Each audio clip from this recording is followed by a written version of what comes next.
What's up, Tweeners? Welcome back to another special video today here on the channel. Today we have a part 2 to our Auburn interviews. Today we have part 2 of our Auburn interviews. First we had DJ Bennett. Now we have Angie, who is an African Games gold medalist and silver medalist in doubles. She has a fantastic story that we really wanted to share with you guys, how she's top 500 in the world, how she chose college tennis, what's it like to be almost the tennis ambassador for her home country of Kenya, and what she's looking to accomplish in school at Auburn as well. Now, we are very excited to have Angie on the channel as well. We're so excited to see what Angie can do at the Auburn University tennis program, as well as outside in the tennis world itself. Now, before you guys do enjoy this video, make sure you are subscribed to the Tweener at Tennis channel. We're trying to get to 5,500 subscribers, and let's have a like goal this time of, let's say 10 likes again. Let's have 10 likes as our goal for this video as well. Make sure to leave a comment down below of who you guys want to see us interview next and what kind of content you want to see from the channel. And without further ado, enjoy our video with Angie. Angie, thank you so much for joining us today. It's not every day we get to talk to someone who's a legend, a gold medalist in Africa, and now playing college tennis at Auburn. Angie, thank you so much for joining us today. Of course. When I say African Cup champion, when I say gold medalist of Africa, what does that mean to you when you hear something like that? Well, it means a lot because Africa, it's huge. It's a continent. It's not just a country, it's a whole continent. So yeah, being able to win gold in an African championship is amazing. It's nice because I got to play with good players from Africa. Like everyone I played from first round was really tough. And yeah, me being able to come out with a gold was something special, and a silver in doubles. Yeah. Let's not forget the silver in doubles. We have to point out that we medaled in both categories. My apologies. Oh, yeah. I love it. For you too, when you look at your tennis career so far, it's been a journey to get to where you are now, and coming to Auburn and playing on the pro stage as well. What do you see is similar between these two worlds that you play in? Well, similar is the competition. Like I feel like it's strong, both college tennis and pro circuit. Sometimes I feel like college tennis is actually tough than maybe some W15 I've competed in. And I feel like the step I chose coming to college was the right one because I've developed a lot, not just tennis wise, but mentally, like being strong during like difficult points and just being able to manage how to play on a certain point. And I feel like, yeah, college tennis really helped me. And that's why playing pro, I feel like it's kind of not easy, but like it's kind of easy, you know? Because I'm already playing like challenging match in college tennis already. So I've already adapted to it. Yeah, and it sounds like that the mental side is what gives you the confidence on that pro circuit when you play in college tennis matches. And when you go from college to pro, what's one difference that you see if we take the competition out of it? We talked about similarities. What could be a difference that people might not see? Well, definitely the shouting around courts. That's very true. Yes, it's much more quiet at a W25K than it is at a college tennis match where you're shouting 4 courts away towards your teammates. That's very true. And maybe another thing is the coaching, like in a pro circuit. I mean, now you're allowed to be coached, but not like every single point with like a coach being on your neck like the whole time. I mean, it's good, but you know, for some people it might not be nice. I would say that. Other than that, maybe the scoring, maybe like there's the no ad advantage. Yeah, no ad and all that, and the let code, like, and all that. Which rule do you prefer, the no ad or the no let? No let. No let, you like that? Yeah. Do you get a lot more lucky bounces than deuce points? I do. Okay, that's I do. perfect. That's easy. Yeah. And do you, when you're coached on court, but in college, how do you like to be coached? Do you like being told what to do on every single point? Do you like having some leeway? What's your mindset along that coaching side of it? I feel like I like the coaching part of it, but at the same time, I like to do things on my own. I don't know if that makes sense. Like, Hmm. it's good to be coached, but sometimes I just want to think for myself because I feel like I'm the one playing. I Okay. don't know. Yeah. Yeah, I mean, definitely the coach sees more when he's outside, but I don't like to be coached like every single point. Maybe like after two games, or if you just see something like a mistake that maybe I might need help on, then maybe yeah, but like Hmm. not every single time. Like I don't I don't like that. You don't No. like, it's like, do you feel like it's someone breathing down your neck every 5 seconds? Yeah, that's how I feel. It's And like I'm not doing something right. I it's don't like, know. oh yeah, it's like nothing works. It's Nothing's like working. Yeah. everything has a comment, everything has a, like, that's fair. Yeah. I understand that. And that must be hard to get used to. And Hmm. what's one thing that Jordan does for you so far that you appreciate in his coaching? Well, one thing is he's funny, so I like that. Okay, that's fair. Like, Okay. yeah, like we get to enjoy. There's no much tension. It's like you're free to like I don't know to just play. Like you're free. I feel Okay. like that's one thing I like about Jordan, and that's why I play good. Like I'm Mm, free, and I'm not like every point I'm like, oh, what is Jordan thinking? Oh, maybe I did something wrong, or should I change this? Like too many things running in my mind. But with mhm. him, it's like just one thing. It's Like just you're one thing. free. Like, yeah, that's one thing I like about Jordan. It's Yeah. it's funny that you mentioned that too because DJ said he tells jokes on the sideline in between points, and I wasn't able to get a joke out of DJ for because I feel like maybe his jokes are not appropriate for this channel or for anyone for that matter, and it seems like you can agree to that, so we'll keep that Yeah. away. Um, but for you understanding where you've come from, and if we were to talk about the African Games, you on the what was it, the Blackspin Tennis podcast, I think you talked about the conditions on how hot they are. You're used to playing in extreme heat, I correct? am. And you like playing in extreme heat. Yes. Why? Why do you enjoy that? I Well, personally say that because I feel like after 5 points, I'd be like, I just need to hang a towel over my head. oh, maybe because I mean I've grew up in Kenya and it's low altitude, so it's kind of tough Okay. to adapt to Kenyan weather, especially if you're a newcomer. Hmm. Like when I went back home this um, fall, Hmm. some players who came for the W25 were complaining to me. They're like, it's so tough to breathe in here. Like, how do you manage? But I feel like, yeah, growing in Kenya helped me a lot. And yeah, I feel like in hot weather, I play better. Like my balls are Okay. like effective. Okay. So I feel like I like that more. And when I play, like I don't feel the heat. It's like I don't even feel anything. Like what's there?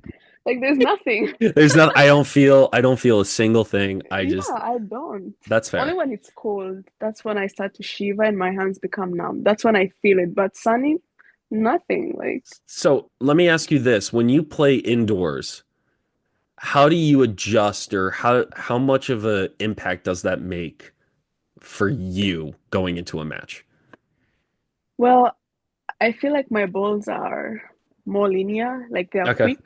So I Hmm. like that. And I'm able to like step in and be aggressive. Hmm. And also my serve is effective, like on indoor Hmm. too. And I'm just like I don't make so many errors when I'm playing indoors compared to outdoors. And Okay. yeah, I feel like that helps me a lot. Well, I feel Yeah. like you play indoors, it's perfect conditions. It's really hard to not mess up if there's Miss. no wind or sun that you're staring into, right? Exactly. Yeah. And Just one thing. just one thing, just let me Yeah. hit my ball. That's Yeah. that's all it is. And I think Hmm. looking into college tennis, what was the biggest culture shock about college tennis that you were surprised by? Definitely the shouting around courts. Like, Are you a vocal yeah, person? I am. Okay. I am. So you blended in, correct? I had to. Yeah. I had no choice. I had no I choice. had no choice. I had to blend in. Uh, Yeah. okay. I would say that. And Hmm. what else? And maybe there's no warm up when you start playing. Like it's Hmm. just toss and boom, match Really? is on. Yeah. Do you like So that about the definitely sport? that. Do you like that about No, college tennis? No? no, I don't. I like to feel the balls first before the match begins. Okay. How Yeah. long how long do you think it takes you to get a feel for your environment and for the ball? I feel like after the first game, Okay. just that one game. Just Yeah. one game for you to kind of Just one figure it out. game. Hmm. I like Yeah. that. And for you, how long does it usually take? How long is your routine before you play a match, you think? You mean college tennis or just for me personally or Let's go both. both? Okay. So college tennis, like we do like almost an hour before the Okay. match. Yeah, like warm up with your partner, and then after that, maybe for like 20 minutes, we do like double stuff to Hmm. prepare for the doubles points and Hmm. basket feeds. So like an hour or so. I Okay. think an hour or 50 minutes. And for me, outside college tennis, I take like 30 minutes on the court, like before my match. If Hmm. I'm first match, if I'm not first match, I do the 30 minutes still. And then when my match on my court is about to finish, I do like 15 minutes, like just physical warm up Hmm. to get my body warm and ready to go. Yeah. So you like a shorter warm up for yourself. Um, Kinda. It depends on how I feel. If I feel It- good, then yeah, Sort that's of. fine. It's kind of like Yeah, maybe. It's a maybe. maybe. It's a maybe vibe, right? Yeah, it's a maybe vibe. It's a Yeah. maybe vibe. You coming from Kenya and probably being one of the most well-known players in Africa now, it's what has that changed the way you see tennis or the impact that you've made in the game? Well, sometimes I just sit and think, and I'm like, maybe it did, maybe it did not. Hmm. But at the same time, I feel like it made definitely a big impact in my country, in Hmm. Kenya, because more players are playing tennis now. Hmm. And also players who don't really come from a well-up family are now into tennis, which I like that because I feel like they want it, you know? Yeah. Not to say that people who have much, they don't, but like you can see, like you can tell. So Hmm. I like that. And we also have like more tournaments for the kids Hmm. and more initiatives for the coaches too. So it's a big thing. And yeah, it's definitely something I love to see. Hmm. And yeah, them hosting like W25s like 2 weeks this Yeah. time was a big thing. And yeah, I'm just hoping for the future to have more of the bigger events. Yeah. It's and having your it's kind of and I don't mean to sound like I'm putting pressure on you, but being someone that has now taken over headlines in terms of coming from Kenya, winning the African Games, beating a former top 100 player and winning a gold medal, it seems like you seem to be that next person up from an African country. And if I said that to you, what does that mean for you, or how do you feel about that? I feel good. I feel. I feel great. But it's something I've been dreaming about ever since I was young, like just seeing myself on the highest stages, playing with the big dogs and beating them, you know? Yeah. So yeah, it feels good. I mean, a bit of pressure because everyone is looking up to you, but I feel like that pressure drives me to want to like reach to the top. So Mhm. yeah, it just feels great. I don't have anything else. Yeah. No, it's true. That's a lot of people. I feel like use the way you just said it, right? The pressure makes you better because you want to achieve more and you want to get better and to that next level. And it's Yeah. really hard to continue that, right? It's one of the Yeah, hardest part about managing success is consistency. true. And it for you, it's what do you look to achieve this year for yourself? Like if you were to look at the end of 2025 after having such a, I would say personally, such a successful year last year, what do you look for as a excuse me, for 2025? Yeah, definitely. Both college and pro. I can do both. Yeah, let's do both. We're going Both. with both because Okay. you have both worlds to have Yeah, both for. yeah. So for college, definitely getting the rings, winning the national as a Hmm. team.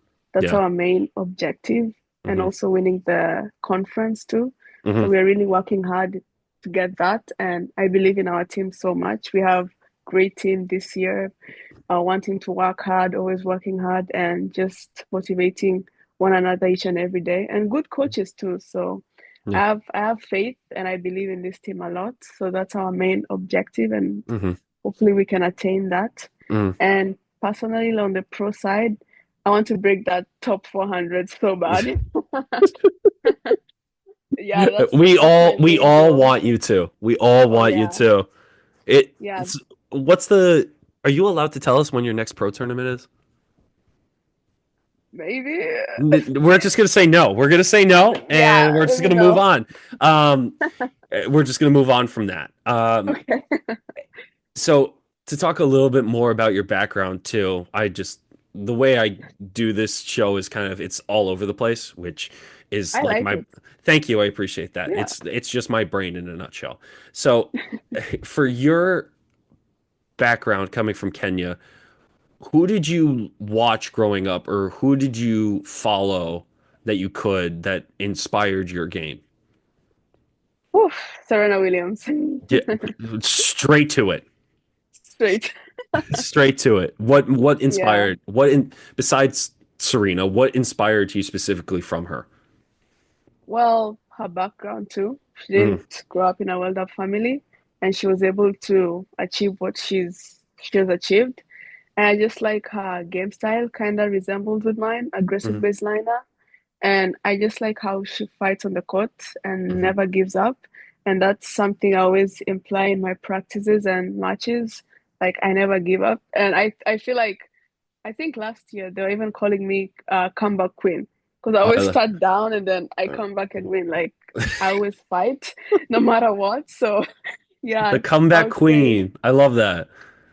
I love that. yeah. Were So you yeah, always down a set or were you always just down in the first set and then you come back? both.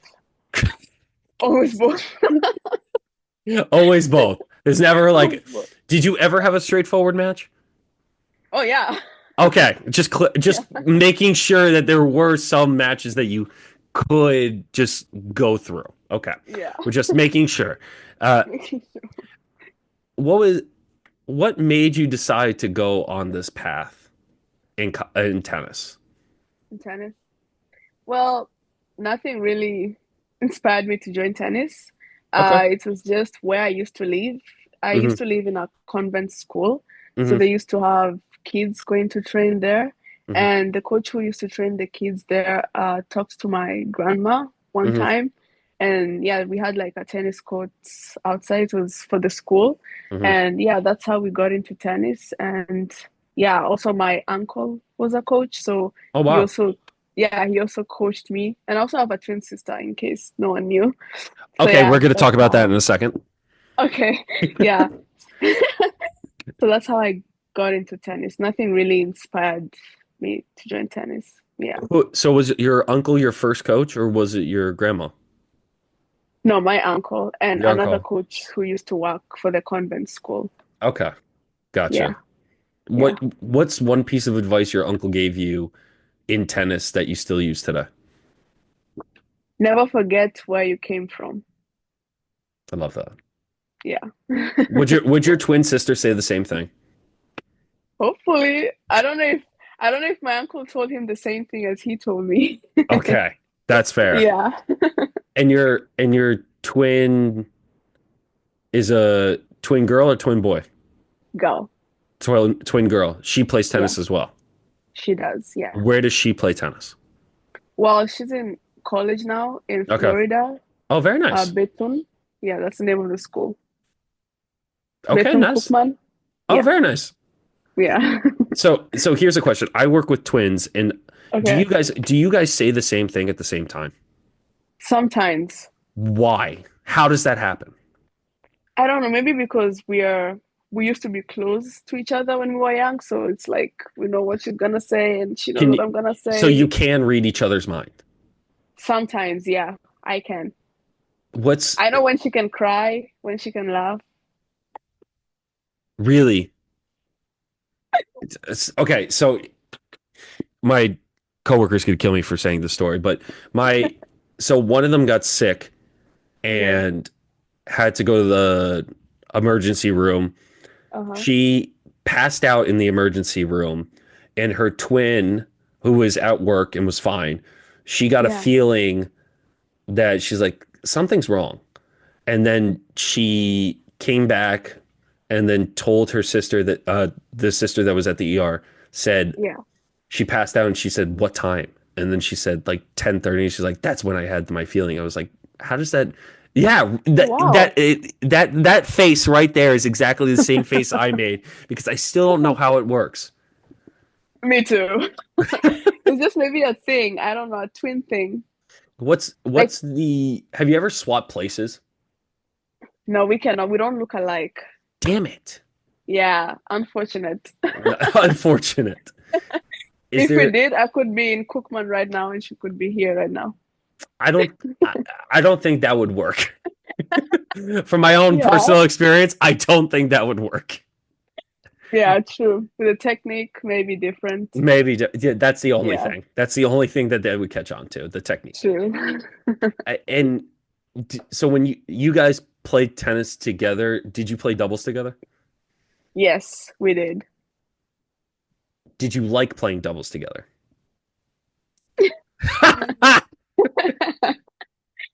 Okay, so when we were young, Hmm. no. Okay. Yeah, Why? like when we'd play together, like if she misses a point or if I miss a point, like we'd get mad at each other, not shake hands or just go like this, back and forth, like Hmm. nothing would happen. And yeah, I think my uncle didn't like that. And And because then he didn't like that, he just no, he did not separated you. separate us. No, Really? he wanted us to play together more often so we can like each other. Did that work? Yeah, to make it work. Yeah. Oh So wow. we had to do that. And now, like, now it's good. Now it's I think good. it helped. Yeah, it helped. Okay. Did it work on your communication skills as a doubles player? Yes, it did. Okay, Yeah, great. it did. There was a payoff to that. That was much better. Yes. I appreciate that. That's perfect. Yeah, What it did. beside if you were to take out the gold medal, what's been your best memory of tennis so far? It doesn't have to be playing either. What's been your best memory so far? Um, I would say this year. It Okay. was this year, yeah, in Nairobi, the W25. Hmm. Just seeing how many people came out to support me and just to see that people are actually like they want to learn more about tennis because even people Hmm. who came to cheer for me, like I got to interact with some of them. They've never been into a tennis match before. Hmm. They don't know how tennis works, but they just came to watch me and to just cheer for me. So I would say that was one of my best moments being in tennis, like just seeing how many people came out to support tennis in Kenya and just wanting to learn. Yeah. What would be your goal for Kenya as a country for tennis? Like if you were to say, I would like my country to accomplish this, or I want this for my organization. What would you say is like one big thing that you wish you could have? Well, for my country, I would say, like, when I was a junior player, it was really tough seeing just my name, Kenyan name, in a Hmm. big 100 and something draw, like the only Kenyan in a big draw. Yeah. So definitely wanting to see more Kenyan players in Hmm. those draws and participating at the highest level. Hmm. That would mean a lot to me. And also just me being able, like, inshallah, one day create like an academy for kids in Kenya, especially those who don't have much, to Hmm. help them and to just see them develop their tennis career. Yeah. Would you name it after yourself or would you name it after someone? Maybe after myself or use it, like use my hashtag. I don't know if you know it, the no weakness, maybe no weakness academy, something like that. Oh, that's good. That's a good one. Yeah, That's a yeah. pretty good one. Do we have to put the hashtag in front of it though when we say the Maybe academy, or no. No. that's just like just seeing a brand of hashtag no weakness everywhere. People would get confused to be like, what? What Because is that? well, before our generation, I'll say that because you're still younger than me. There Yeah. was people still call it the pound sign on a Oh, phone, right? So people, yeah, it's yeah. like pound no weakness tennis academy. Like I don't think people would like saying pound no weakness. No, Yeah. no. Even though it I kind remove of the hashtag. just remove the hashtag. We're just going to remove that Yeah. completely. Um it it's amazing to hear how inspiring your story is and what you want to accomplish uh, in Kenya. And I think a lot of people need to realize that and what you can accomplish. And I really do hope that you can achieve those things because this is still continuous. These are things that we're manifesting this, right? We're Yeah. manifesting these things coming into the air. And for you to, it's, I think if you were to give, I asked DJ this question as well, so I want to ask you this. Okay. If you were to give your 10-year-old self a piece of advice right now, knowing what you've done, what would it be? Hmm. I had it in mind. You have something in mind? I no, I had an answer for that. It just went away. So there Damn was it. once. No, but I can remember it. Okay, what Wait, is wait, it? wait. Take the chances. Take the chances you have. Take the Because I feel like chances when in. I was young, Hmm. like I had some chances, but I was like laying down. I was like, no, it's fine. Another one will come, you Mm. know? Okay. But like now looking back, I'm like, yeah, I should have taken those chances earlier. Are you a shy person? Never would have I thought. am. Really? But you just said you're Yeah. a loud person. How does that I work? don't know how it works. On the court, I'm really loud. Like I'm a different person on the court. But outside I'm an introvert. Like I Okay. like my own space. Okay. That's Yeah. fair. Okay. There's so much more to unpack here, but unfortunately I have to let you go. But Angie, thank you so much for joining us today. I really do appreciate it. Where can people follow you to follow your journey and to follow your adventure? Well, Instagram, Hashtag Angela. no weakness. Yeah, don't forget that. Never forgetting that for the rest of Never. this. Okay, Instagram, Angela underscore, like the dash thing, Yeah. Okutoyi. Facebook, I don't know if people still use it. They still do. Um, Some of them still do. Don't worry. okay, Angela Okutoyi, Okay. and then Twitter, which is X, I Angela. still say Twitter. Don't worry. Me too. Yeah. Angela Okutoyi 2, All like right. the number 2. Perfect. Yeah. Awesome. Angie, thank you so much again for joining us today. I really appreciate it. And good luck this year and good luck for the rest of the season. Thank you. No worries. Enjoy the rest of your Okay. night. Thanks, you too.